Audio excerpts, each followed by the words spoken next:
Hi, Helena. How are you?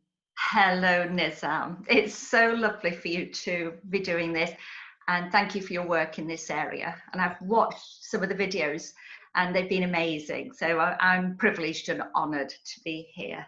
And Thank thank you you. very much for giving me opportunity to interview you. Friends, here is my EFT guru who certified me as EFT trainer from whom I have learned. And I have this privilege to introduce you all, Helena Fone.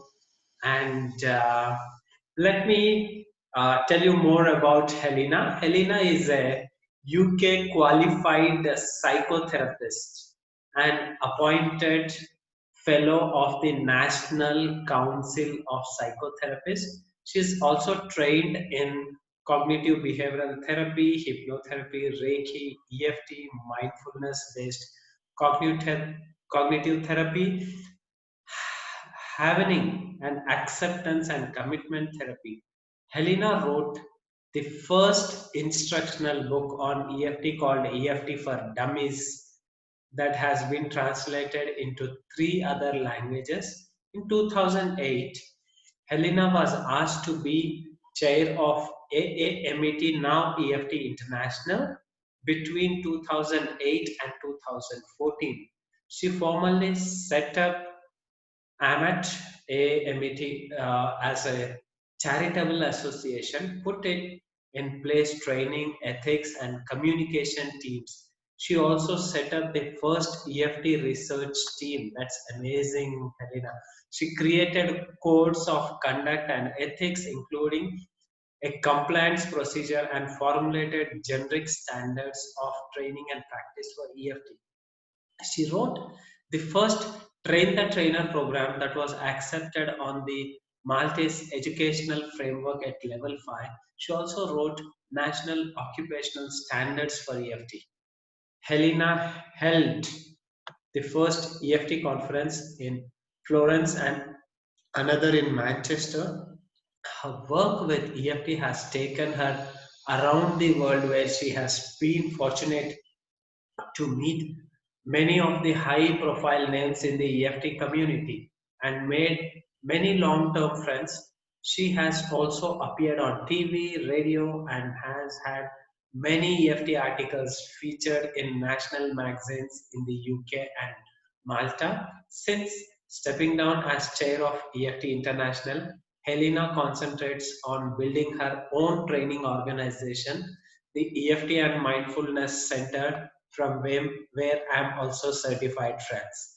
So that's Helena for us. And Helena, here is my first question to you. What got you into EFT? What got me into EFT? Okay, my late father, who got me into EFT, was my late father.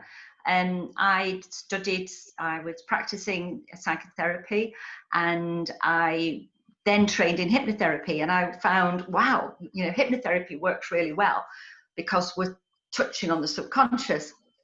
And then my father, when he was alive, mentioned, oh, there's this tapping therapy and it can remove phobias and fears. And I'm a very practical, down to earth person. And I thought, no, this can't work. This Yes, silly. this weird thing. Yeah.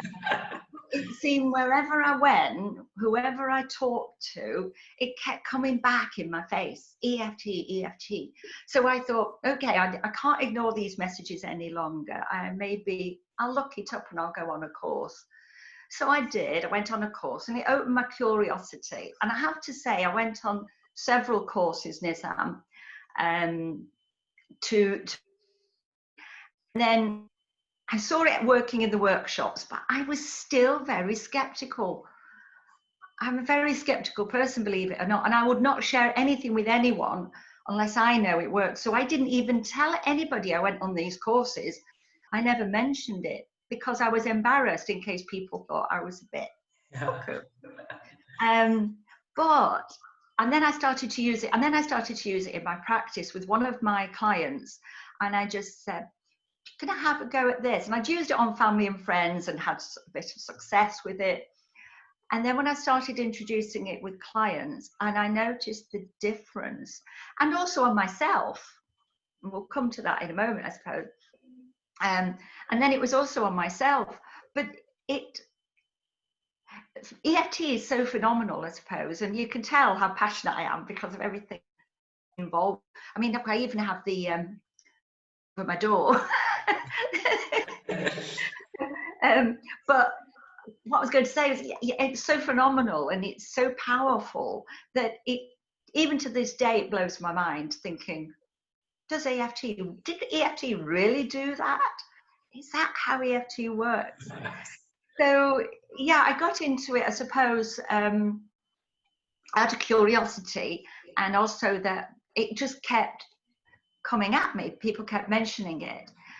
But you know, the time's right, and there are a lot of people out there watching this now, perhaps, that will say, oh, EFT, yes, I've heard about this. How can this silly tapping thing work?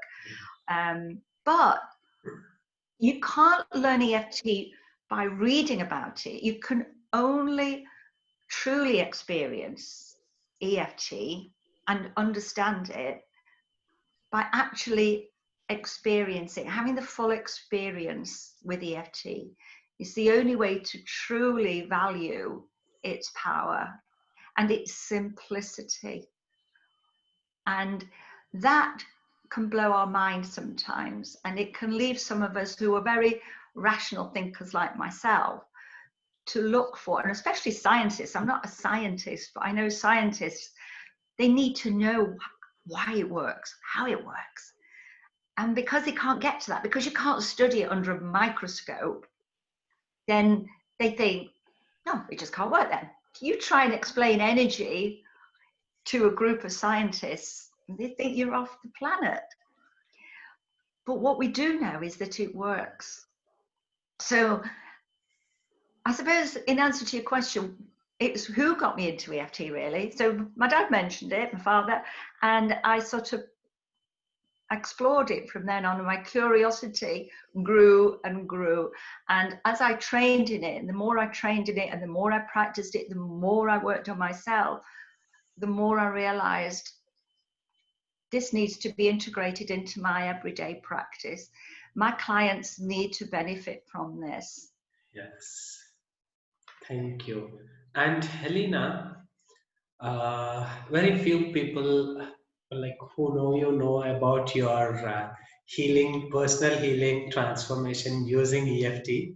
I want now the whole audience who are watching this interview to know how about your personal transformation journey through healing yourself using EFT. Could you please tell more about it? Okay.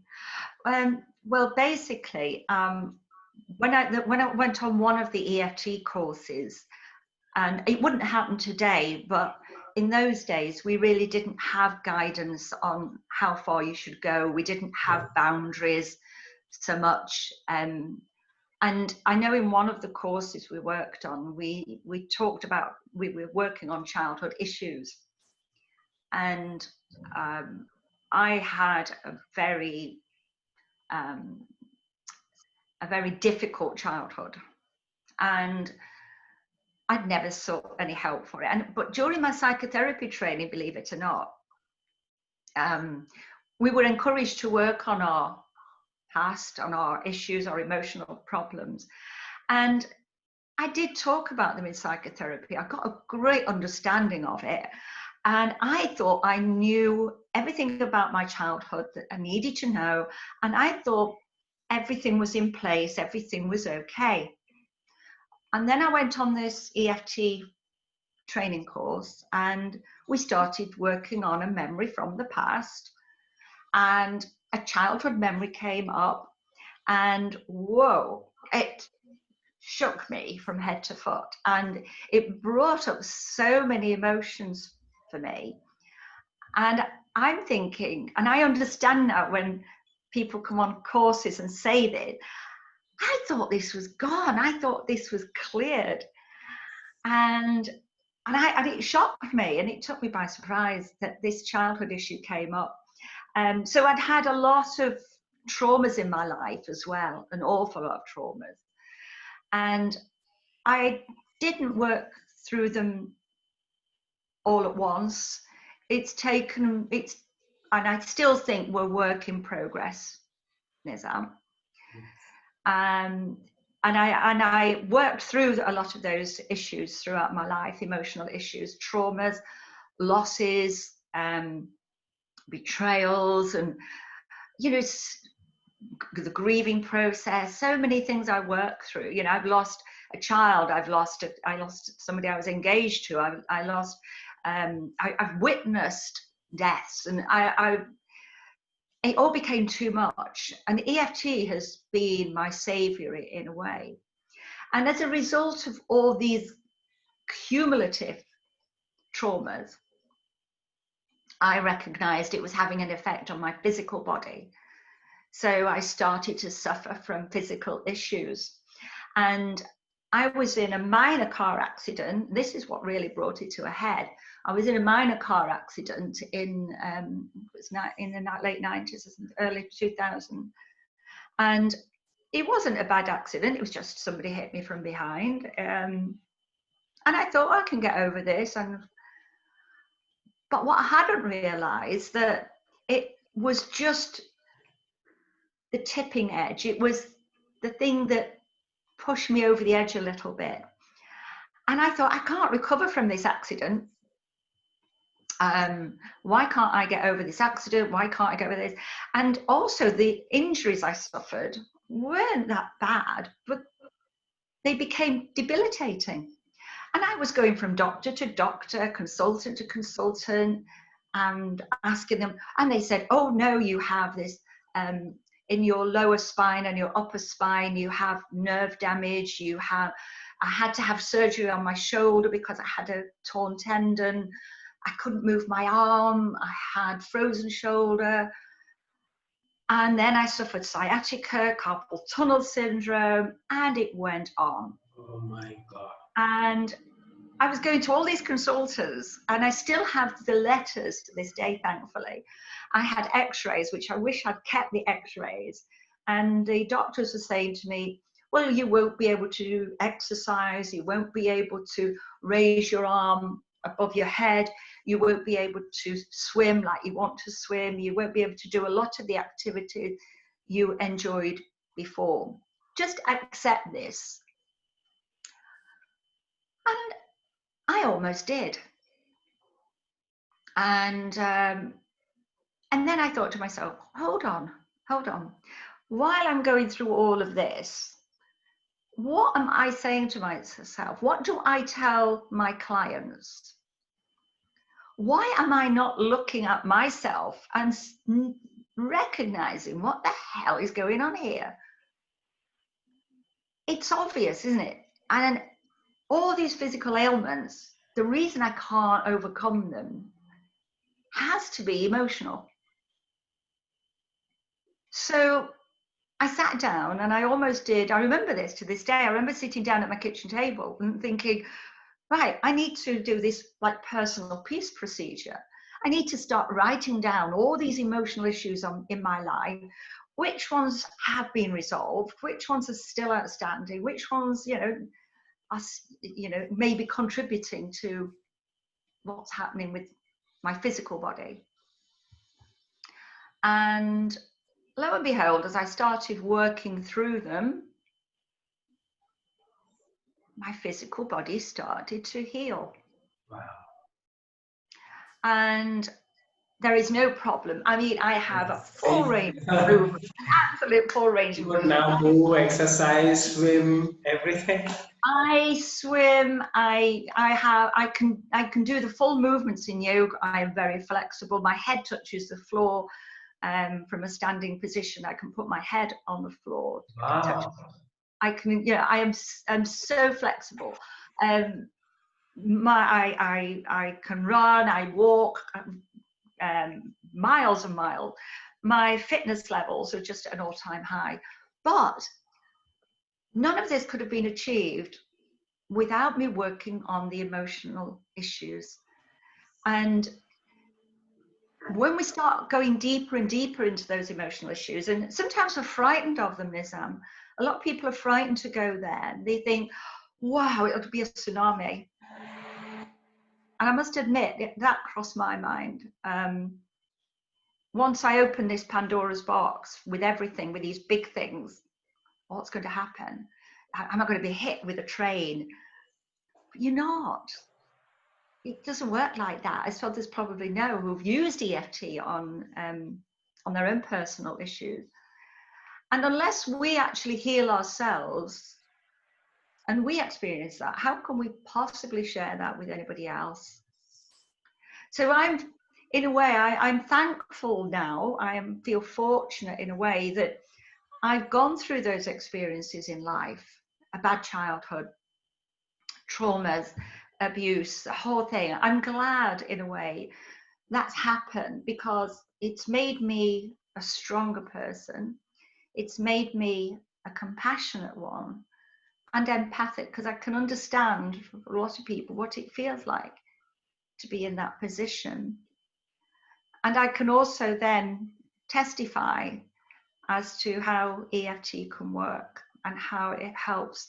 And looking back now, it's strange looking back to see the person I was then to the person I am now. I also used to be very shy, believe it or not. People laugh at that now. I was extremely shy. I had masses of low self-esteem. And when I was writing my book, EFT for Dummies, up comes the little critical voice. Who do you think you are? What makes you think you can write this book? And I'm right, okay, I'm not having any of this. I'm going to chat this one. So, you know, it was popping up even then, this little voice in my head, who do you think you are? So, yeah, I used to have massive issues of low self-esteem, not being good enough. Who do I think I am? I suffered imposter syndrome, thinking, I'll get to this stage, I'll qualify, but somebody's going to come along and say, no, that's not you. So always waiting for the tap on my shoulder. So now when I see that in clients, and of course it's so helpful, I can help others now through EFT. So yes, EFT certainly on a personal level, through my personal healing, has been, yes, a very important part of my life. Thank you very much, Helena. Now your success story is now being captured. So thank you very much, because I want everyone to know the personal transformational journey that you have had with EFT. Thank you very much. And now, Helena, I have this question. Like, there is the confusion about eye movements where the basic recipe is used, and in the 9-gamut procedure we move our eye movements.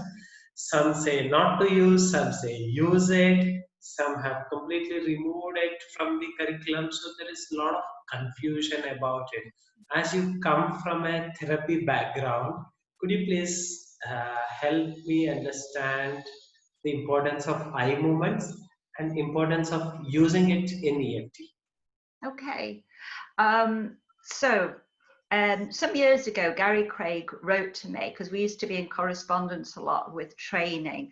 And of course, I was putting together a generic training program for the AAMET at the time. And I know Gary wrote to me and he said, well, I'm making some changes. And some of those in one of those changes, he said we don't need to use the 9-gamut or the eye roll or the sore spot. We find them irrelevant now.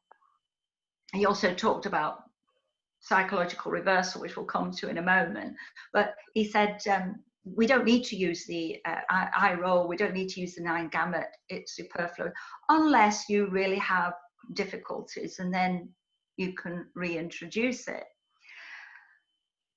But what's happened, I think, over the years is that message has been translated incorrectly.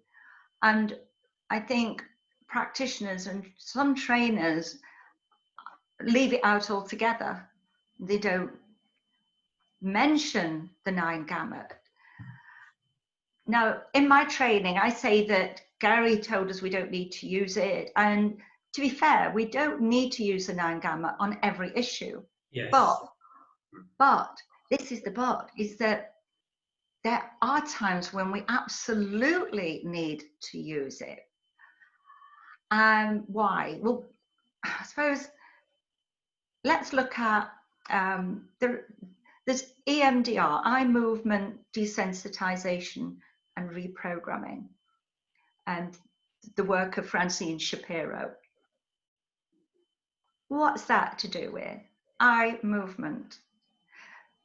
Then we have David Grand, who created brain spotting. Again, that's based on where you look affects how you feel. We've also, I saw recently, there's another one, integrated eye movement therapy. And all of these work on the premise that they support the reprocessing of negative experiences and how they retrain these emotional reactions, basically. They're excellent therapeutic interventions, and they access very deep somatic, traumatic, and subconscious information in the brain. And EMDR certainly involves, and brain spotting in a way, bilateral stimulation. So in EFT, the eye movement is, we're accessing, where it came from NLP, actually. The eye movement, because Gary Cray, don't forget, was a trained NLP practitioner. And that's why he uses a lot of NLP techniques in his EFT training. So Gary introduced the IQ, accessing IQs from NLP, which was to gauge, if you look up, you know, and you look to the left and you look to the right, is it auditory, is it visual? Yes, well, what is it you're accessing? And he must have thought it worked at the time, but maybe, I don't know what happened, why he thought we had to drop it, I don't know, because let's look at it this way. How does EFT, how does eye movement work? Why do we need to use it? Okay, if we think of neuroplasticity in the brain is plastic, the brain adapts, it's flexible, it grows, it changes. We have neural pathways in the brain, and these pathways form a network. And basically, you have, I'll use the example of my little finger. So this is a neural pathway, and you develop a habit, or you want to learn something, let's say. You want to learn something. So you want to learn how to ride a bike. So this neural pathway is not operating at the moment. It's got one bit of information going there, okay? This neural pathway. And it's sending information to the rest of the brain networks, rest of the organs, to help us learn this, how to ride a bike. Your muscles, your memory, okay? Everything else.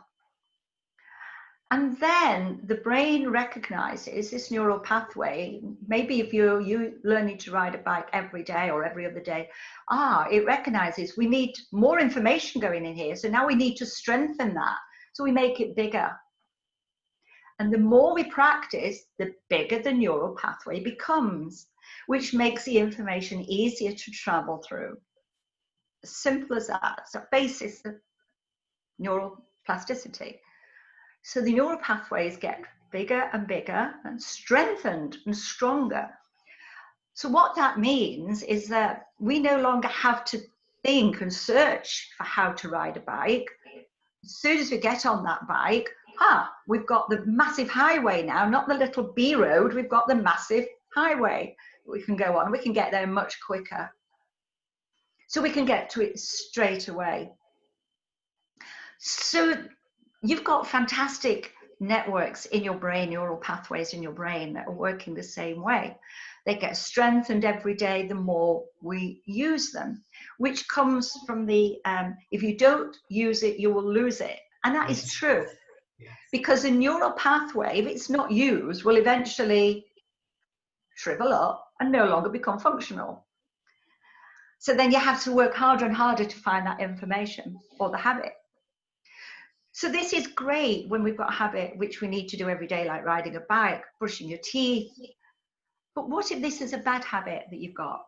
Or if it's a memory that we can access very quickly? We don't really want that strengthened neural pathway now, do we? Because we don't want to keep accessing that information, but we can't seem to work out how to stop it. And this is why it's hypothesized with EMDR and eye movement that by tapping and by using eye movements, basically eye movement, is that we can connect the left and the right brains to work together so that they have a logical as well as emotional understanding, and so that it communicates with the neural pathway and it enables changes to take place. So that neural pathway then becomes slightly different. And I remember years ago, somebody explaining habits as being like on an old-fashioned record where there were grooves in the record, which is why we're in the groove, or you're like a broken record, we keep on and on and on. So by using eye movement, we can jump from one part of the brain to another. Eye movement allows that to happen. So we can move from left hemisphere to right hemisphere, from the upper brain to the lower brain. That means, as I say, we build a bridge between the logical side, which is the positive, and the right side, which holds the negative. And we can build a bridge between the two, basically. So then we connect thinking, feeling, logic, emotion. We integrate it, and we're able then to see the problem from a different perspective. And that's when what we call in EFT is we get the cognitive shift. Wow. Okay. And it's also why in the 9 gamut we hum and we count, because we're also engaging the left and the right brain hemispheres. So why would we leave that out? Why would we leave out Now the eye movement I don't use all the time, but I will use it if the suds aren't going down, or if I feel that the client is having difficulty accessing a memory, I get them to use the eye movement. Now, for some people, they don't like the eye movement because it can make them feel dizzy or a bit nauseous. Have you noticed that with some people? So it's always important to talk them through it, and maybe just ask them to look up and then up to the upper right, and then instead of rolling, just ask them to look at it like 12 o'clock, 3 o'clock, 6 o'clock, 9 o'clock. And brain spotting is very popular. The EMDR now is evidence-based, isn't it? Yes. It's not EMDR, eye movement. It's brain spotting, not eye movement. So why are we leaving it out? Okay. Thank you. Thank you very much, Helena. And how about the concept of psychological reversal? That is also like some ignore it, some look into it, but I feel that is one of the powerful concepts in EFT. Okay, all right. Could you please explain about it? Yes, again, Gary wrote, and this is what he said. Gary said, the term psychological reversal has been eliminated because after years of experience, I think it was misnamed. In practice, PR is a form of secondary gains, loss, or a new aspect of the original problem. Then he goes on to say, while the correction of PR remains in the basic recipe, I have found that PR can be handled effectively with the proper treatment of aspects, specific events, and detective work. So what he's saying here is, we were taught in the early days was psychological reversal is the impediment to EFT work. it stops EFT in its tracks. And to get around this, we use a setup. Rubbish. Absolute rubbish. Sorry, that's not true. The setup does nothing to eliminate psychological reversal. In fact, psychological reversal is a term coined by Roger Callahan.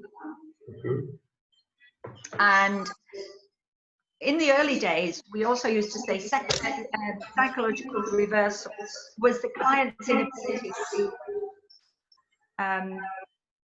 process. Are we getting feedback here, Lisa?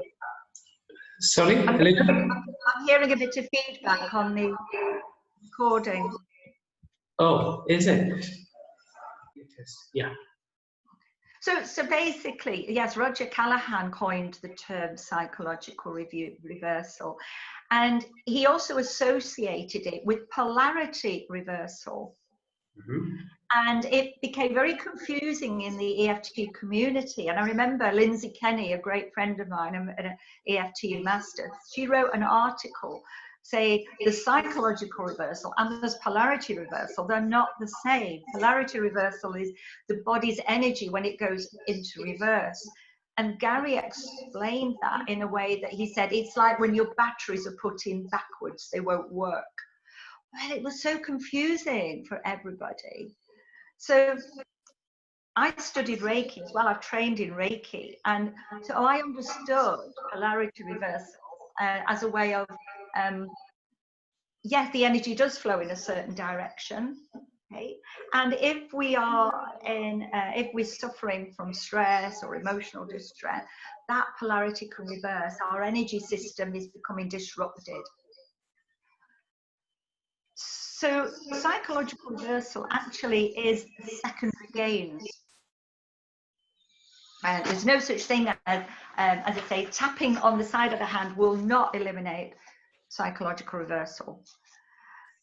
They used to even introduce muscle testing in the early days. We used to have muscle testing, so put your arm up and if it's yes or no.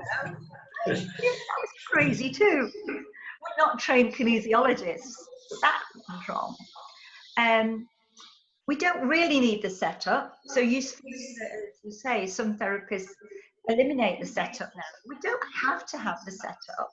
But I suppose if we're using a protocol, why not start with that?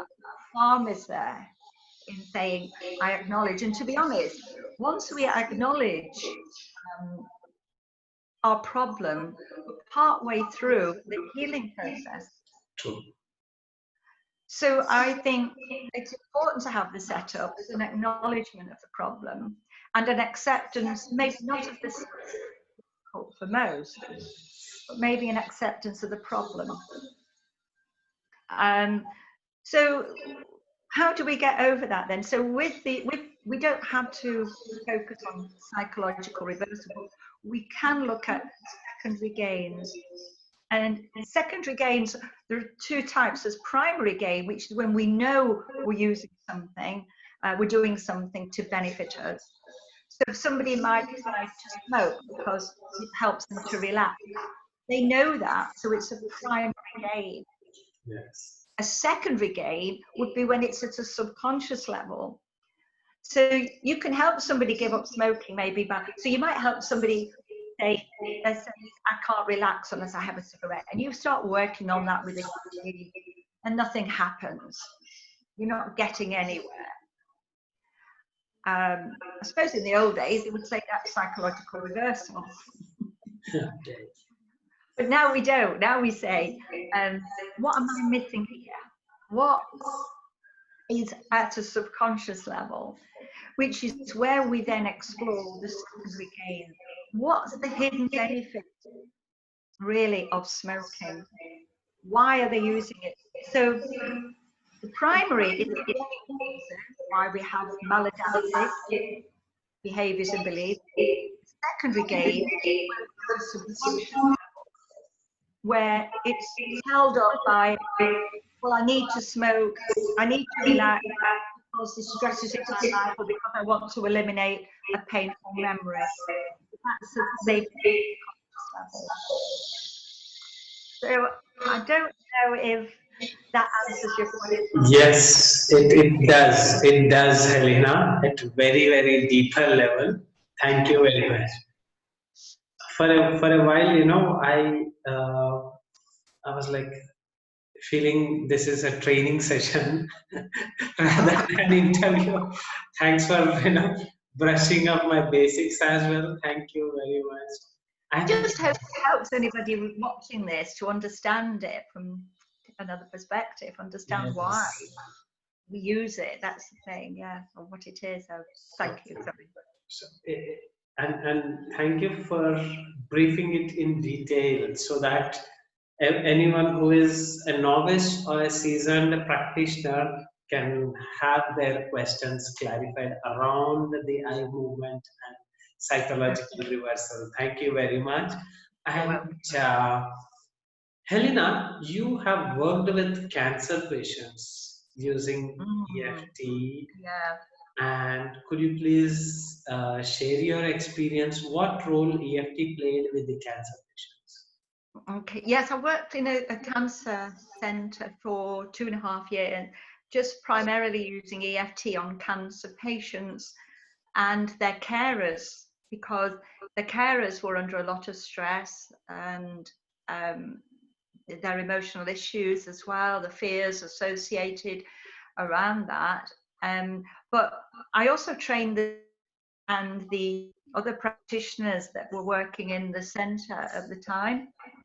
And then I went working in a hospice as well. I was using EFT in a hospice. But in the cancer centre unit there, I used EFT on the side effects of, a lot of the time was on the side effects of the treatment. So the cancer was causing some physical problems, but the treatment was causing sometimes worse symptoms in kind. Now, obviously, we're not claiming to cure or treat cancer with Yes. EFT. So, We're just, friends, please listen carefully. Helena yeah, is not saying that EFT is an alternative to right. medicine or cure. No, but it is supporting. That's it, Nizam. Yeah. Yes. We can help with the symptoms. We cannot Yes. cure or treat Yes. EFT, and we have to make that clear. Um, so yes, but some of the things I worked on, there was one lady who had, and this is quite common with cancer patients, the treatment causes nerve damage. And nerve damage is called, and I'm not medically qualified, by the way. I have no medical training. So, and it's peripheral neuropathy, and it's basically where the nerve centers are very sensitive and extreme points, like the hands or the soles of the feet, or so anyway, one patient, she didn't come for help with the psychological aspects of her cancer. She came with the physical, which was the peripheral neuropathy, because it meant that she couldn't stand on anything hard. She always had to be on something soft. She had to wear soft shoes. She couldn't wear walking shoes. She couldn't do things that she wanted to go places she wanted to go, and the pain was extreme.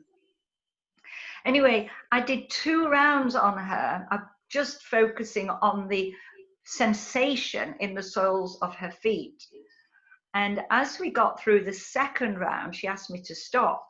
And at the time, the nurses were learning from me, you see, because they were training with me. And they were all sat around the edge of the room in this horseshoe shape. And this lady was sat in the chair in the middle. And I'm doing it. And then I'm thinking, oh gosh, she doesn't like it. And she went, just stop a minute. And I said, okay.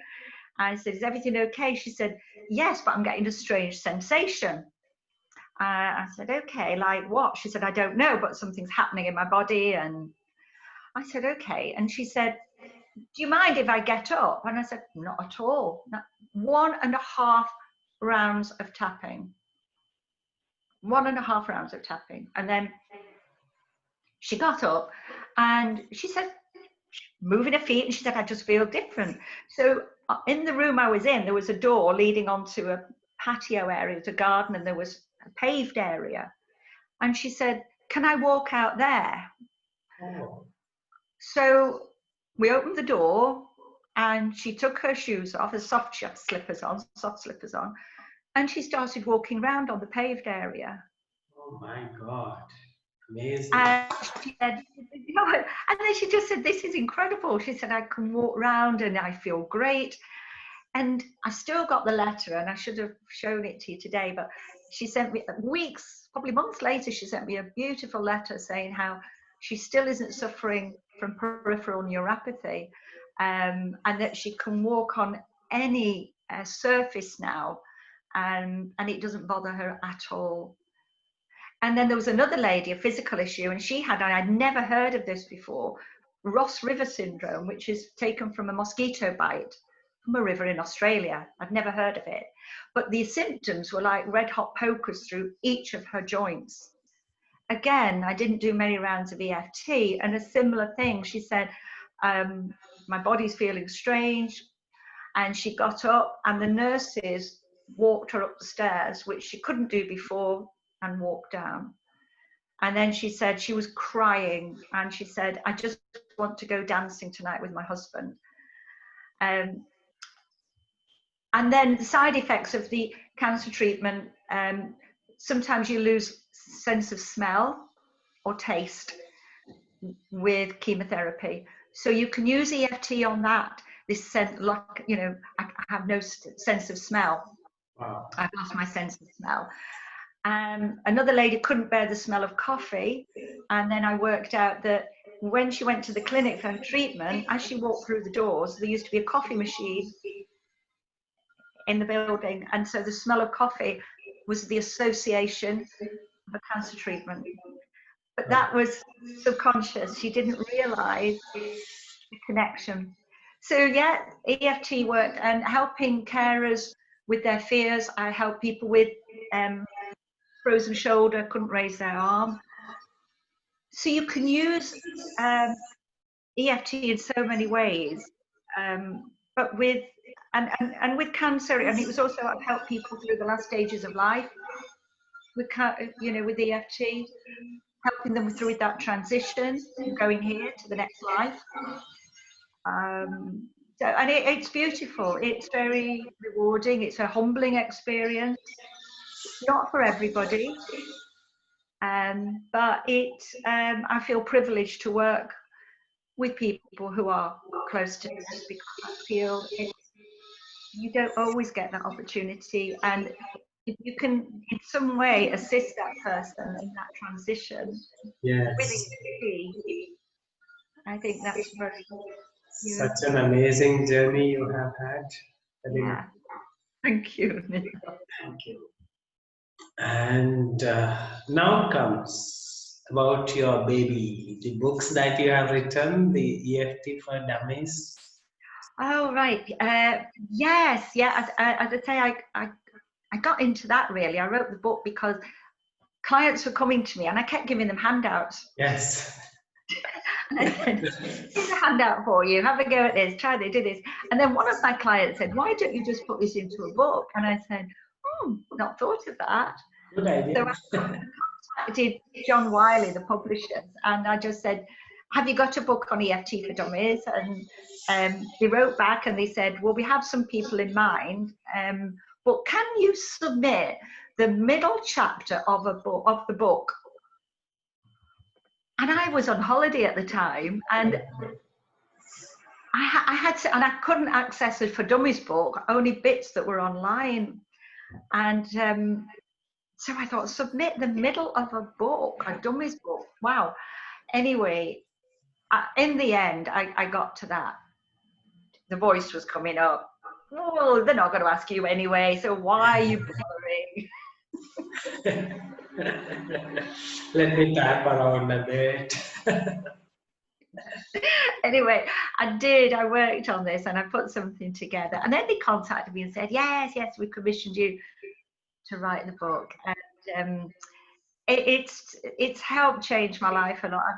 Through it, I've met so many people, and I've had so many experiences through writing the book. And then I've written some ebooks, which is how to overcome anxiety in young people, EFT for pregnancy and beyond. So it's EFT for fertility, pregnancy, because I've helped an awful lot of people with fertility issues.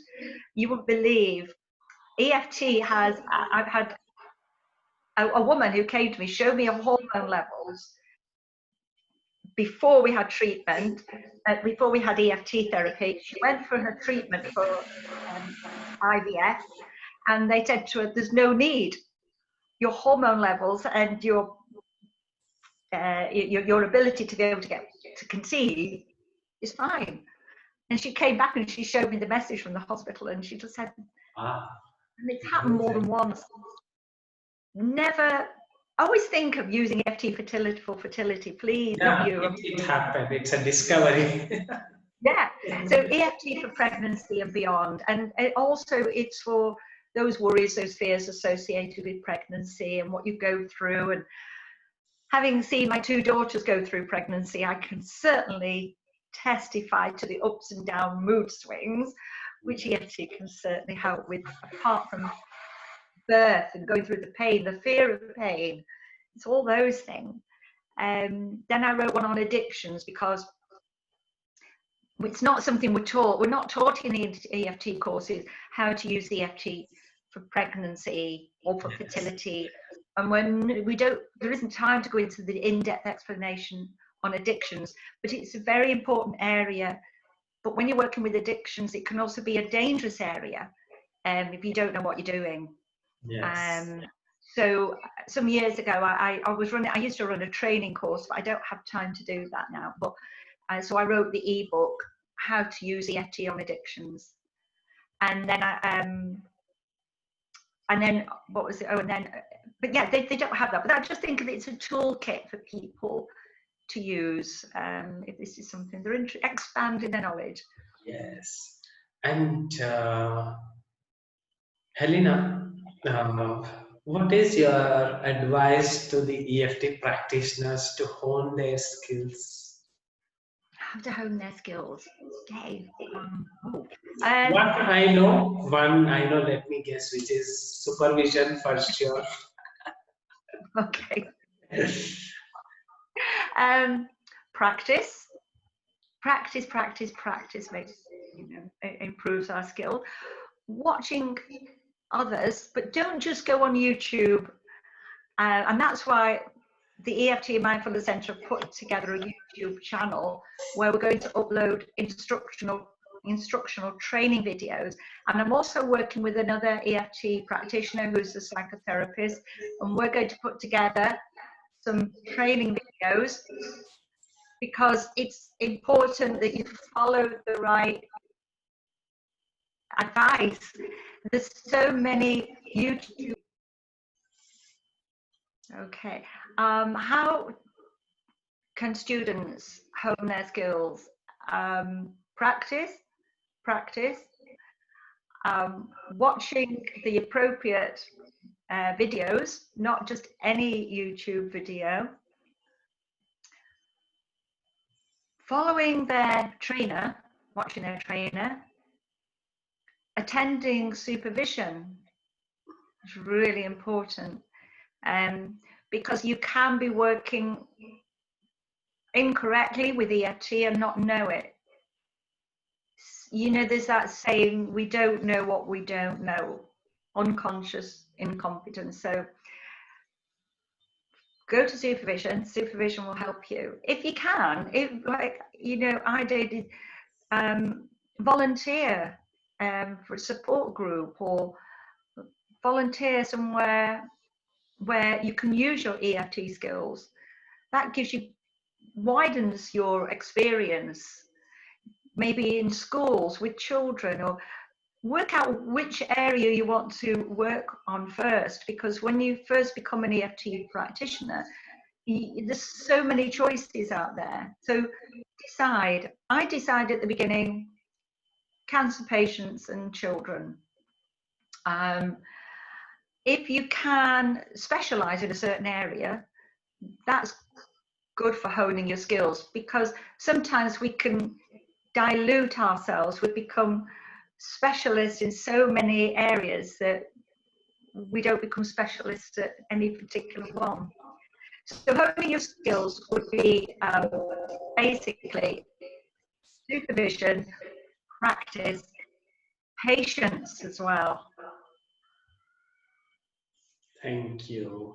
And Helena, I know from the beginning you have been against about the people who just watch the DVDs and claim to be practitioner, who watch some recorded programs and tell themselves as trainers. So, what is the difference between getting trained under a qualified trainer who has implemented EFT into their practice and has been a quite journey, and just watching DVD and say that they are a practitioner and they are a trainer?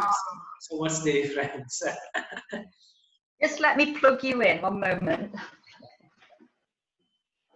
I suppose is like, well, here I'm looking at two aspects here. So one is what you've said. What's the difference between just watching DVDs, which is how we used to train in the early days? Just watch Gary Craig's DVDs and then go out and work on people, try it on anything and everything.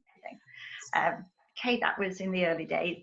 And compared to now, where we have more ethical considerations and moral implications associated with training. So the difference between those two, watching a DVD is watching a DVD, you don't have the opportunity to ask questions. You can rewind a video or a DVD and maybe play it again. That's one benefit, I suppose, of watching a DVD. And I'm not saying don't watch them. I think they're important to watch. But I think you need to supplement that with live training, interaction. And that's why these courses of distance courses where you just sit down at a screen and you go through the training are not acceptable. We won't accept them on our course. We won't accept practitioners unless they have, as members, unless they have undergone live training. Yes. Your trainer observes you working. If you're doing something wrong or inappropriate or unethical or dangerous, who's there to monitor that? Yes. So you do need to have live training, tuition, observation. That's so important. It's a little bit like, imagine if you just read a book on how to drive. Yes, I never. And then you got in the car. Got it. Wonderful example. It cleared everything. Okay. Or imagine reading a book on how to swim and then jumping in. Got it. Got it. Helena, I promise this is my last question. I have been asking you so many questions and I love to continue on, but I know like having conversation, it's always so interesting. So tell me about EFT and Mindfulness Center and various programs being offered and how someone can reach out to you to purchase books or these programs, or tell me everything about EFT and Mindfulness Center. All right. I really do realize we're going over time, so I'll make this as brief as possible. So basically, yes, the EFT and Mindfulness Center, because I've trained in mindfulness, and mindfulness incorporates into EFT so beautifully, I've merged the two. They supplement each other so well. And you can become a mindful EFT therapist, basically. You incorporate the techniques of mindfulness. So what we offer is we have trainers on our site. So if anybody's looking for a trainer or a practitioner, then they go to the EFT and Mindfulness Center website and they can find a trainer or practitioner in their area. The EFT Mindfulness Center also has courses on offer to its trainers and some practitioners, and we have the EFT in Education package, which is a package formulated and designed specifically for using in education. And it's very important because it's not just about going out there and teaching teachers or trainers in EFT, there is considerations to make. It also explains how to get EFT into schools, how to work with the educational system and department in order for you to get your foot in the door, basically. And it has a whole host of handouts, guidance notes, examples, PowerPoint presentation, videos on how children can use EFT. And I think that's been missing for a long time, is from that side of EFT, is working with children isn't just the same as working with adults. It isn't like working with adults. We still have to be careful of safety protocols, safeguarding. And unfortunately, I see a lot of, oh, we just go out there and tap the children, we do this to children. We can cause damage if we're not careful. So that's why I wrote the EFT in Education program. I've also written the Mindfulness in Education program. And I'm an accredited mindfulness expert with children. So I wrote this Mindfulness in Education program specifically so that people could train in mindfulness and take that into schools. So we're moving on now. I've also written a supervision course. Again, as a trainer, a lot of trainers don't supervising their students, and so I thought, okay, I'll put together a training course so a trainer can apply to be the advisor, so they could be recognised as any of the people around the world access that approved supervisor should they need supervision. And I stress the importance of supervision, so we need to make it more affordable. So anybody who was looking for a course or a trainer, the EFT and mindfulness mindfulness.com. Or they'll just search for Helena Fone EFT and they end up in the website. Okay, thank you so much, Lisa. I know we've gone over a little, but I hope you don't charge me for that. Thank you so much. Thank you very much.